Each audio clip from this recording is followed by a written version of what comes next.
A paz do Senhor, meus irmãos. Hoje eu quero refletir com você sobre a intervenção providencial e graciosa de Deus na vida de uma mulher. Para isso, eu te convido a abrir a Bíblia em Lucas capítulo 7 e fazermos juntos a leitura dos versos 11 a 17. Lucas capítulo 7, versículos de 11 a 17. A palavra do Senhor diz assim: Em dia subsequente, dirigia-se Jesus a uma cidade chamada Naim, e iam com ele os seus discípulos e numerosa multidão. Como se aproximasse da cidade, eis que saiu o enterro do filho único de uma viúva, e grande multidão da cidade ia com ela. Vendo-a, o Senhor se compadeceu dela e disse: Não chores. Chegando-se, tocou o esquife, e parando os que o conduziam, disse: Jovem, eu te mando, levanta-te. Sentou-se o que estivera morto e passou a falar. E Jesus o restituiu à sua mãe. Todos ficaram possuídos de temor e glorificavam a Deus, dizendo: Grande profeta se levantou entre nós, e Deus visitou o seu povo. Essa notícia a respeito dele divulgou-se por toda a Judéia e por toda a circunvizinhança. Essa passagem das Escrituras fala sobre 4 encontros específicos que aconteceram na entrada da cidade de Naim. Em primeiro lugar, ela fala sobre o encontro de 2 grupos. Um grupo liderado por Jesus, o autor da vida, e o outro grupo seguia para sepultar um jovem que havia sido tragado pela morte. Ela também mostra o encontro de 2 filhos únicos. Jesus, o unigênito de Deus, e o filho único de uma pobre viúva. Ela fala sobre o encontro de 2 sofredores. Jesus, o homem de dores, o servo sofredor, que pôde se compadecer de uma viúva que sofria. E ela fala sobre o encontro de 2 inimigos. O autor da vida e o maior inimigo dos homens, a morte. Eu quero, a partir dessa passagem, refletir com você sobre 4 lições importantes para a edificação do nosso coração e da nossa mente.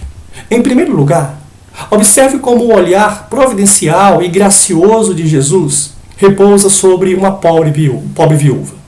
O texto fala que enquanto Jesus, seguido por uma multidão, entrava na cidade de Naim, uma multidão saía para sepultar o filho único de uma viúva.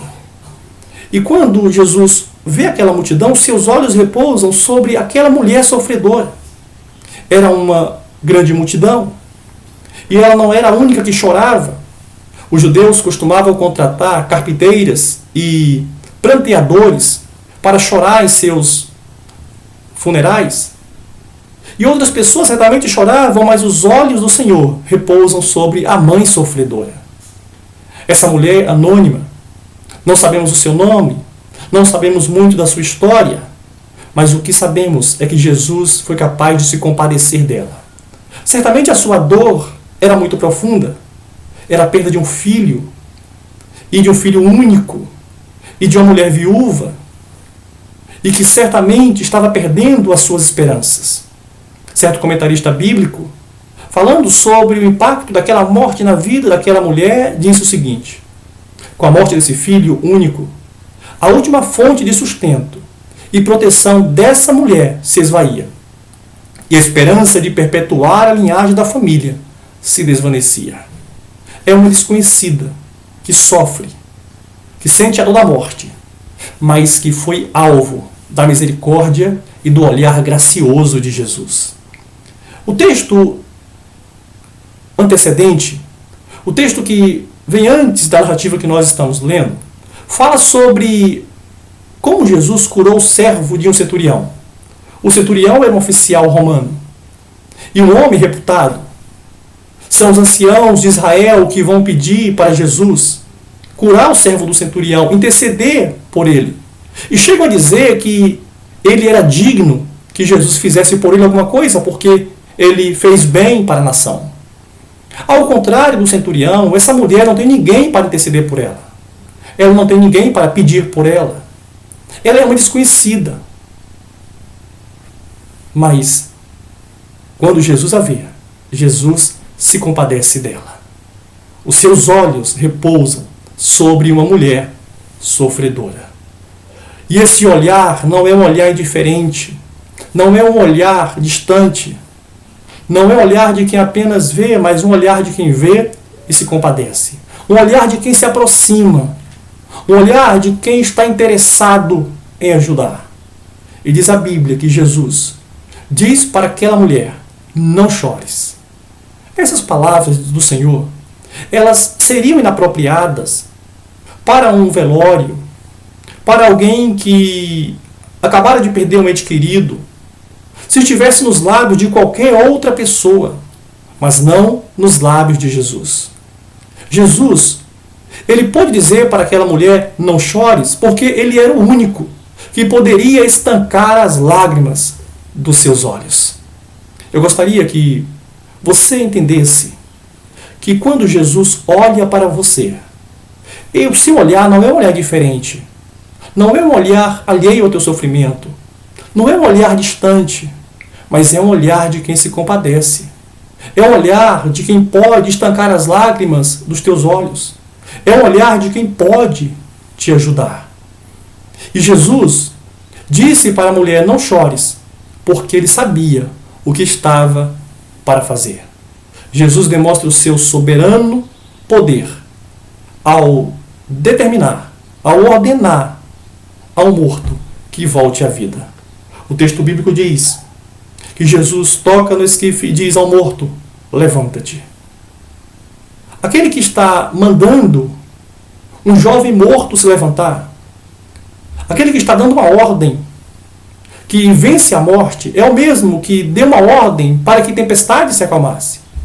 É o mesmo que ordenou que demônios saíssem. Agora, ele mostra a sua soberania, mostra o seu poder também sobre a morte. E com uma só palavra, o jovem volta à vida. E a Bíblia diz que ele começa a falar. Entenda, meu querido irmão e minha querida irmã, que não há nada fora da esfera do poder de Jesus. Não há nada que não se subordine ao poder de Deus. Jesus, ele é Senhor sobre a vida e é Senhor sobre a morte. Por isso ele pôde dizer a esse jovem: levanta-te. Por isso ele pôde trazê-lo de volta à vida. Aquela atitude de Jesus, ou aquele milagre que Jesus havia acabado de operar, ele fez a multidão glorificar a Deus e reconhecer que por meio daquele milagre Deus estava visitando o seu povo. O texto bíblico diz que diante daquele milagre a multidão glorificou a Deus, porque toda a vida de Jesus foi vivida para glorificar a Deus. As suas palavras, as suas obras, a sua morte, a sua ressurreição, tudo isso foi para a glória do nome de Deus. Em Jesus, Deus é glorificado, Deus é exaltado. Por isso, com mais esse milagre seu, todos glorificavam a Deus e reconheciam que Deus estava visitando o seu povo. Na pessoa bendita de Jesus, Deus veio visitar o seu povo, Deus veio ao encontro do seu povo, trazendo vida, trazendo salvação, trazendo esperança. E o que acontece na vida dessa mulher é que Jesus, ao operar esse milagre, ele muda as circunstâncias da sua vida. Ele lhe devolve a esperança. Jesus também fez isso por nós.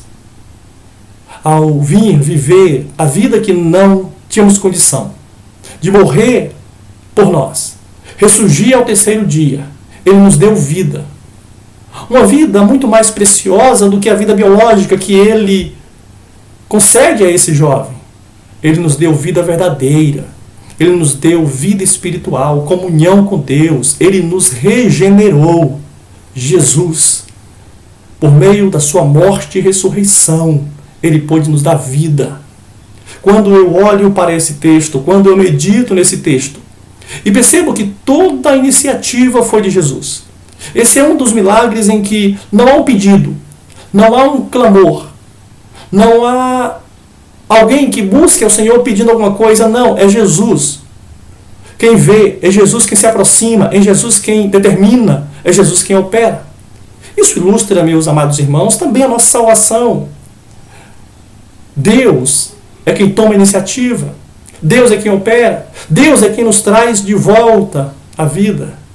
Ele é quem muda as circunstâncias da nossa vida. Eu quero te encorajar a crer nessa palavra, a esperar nesse Deus. Observe que o texto bíblico diz que esse encontro se dá no exato momento em que a mulher saía com a multidão para sepultar o seu filho e Jesus entrava na cidade. Isso não é coincidência, isso é providência. E a providência de Deus vem na hora certa. Ela não atrasa, ela não se adianta, mas ela obedece o tempo determinado por Deus. Creia nessa providência. Creia nesse cuidado gracioso de Deus pela tua vida. Eu te convido a fechar os teus olhos e fazermos juntos uma oração. Senhor Deus, Pai de infinito amor e misericórdia, nós queremos, Senhor, mais uma vez, nos colocar em tuas mãos. Queremos mais uma vez suplicar o teu cuidado protetor, gracioso, sobre as nossas vidas e sobre a nossa família. Nós sabemos que não há nada, Senhor, nada que esteja fora da esfera do teu poder e da tua vontade. Tu és Senhor sobre a vida e tu és Senhor sobre a morte. Tu podes mudar pessoas, tu podes transformar circunstâncias. Por isso, Senhor, nós queremos te pedir, olha para nós com teu olhar de graça e de bondade e transforma-nos e muda as circunstâncias da nossa vida. Nós esperamos em Ti. Essa é a nossa oração, em nome de Jesus. Amém.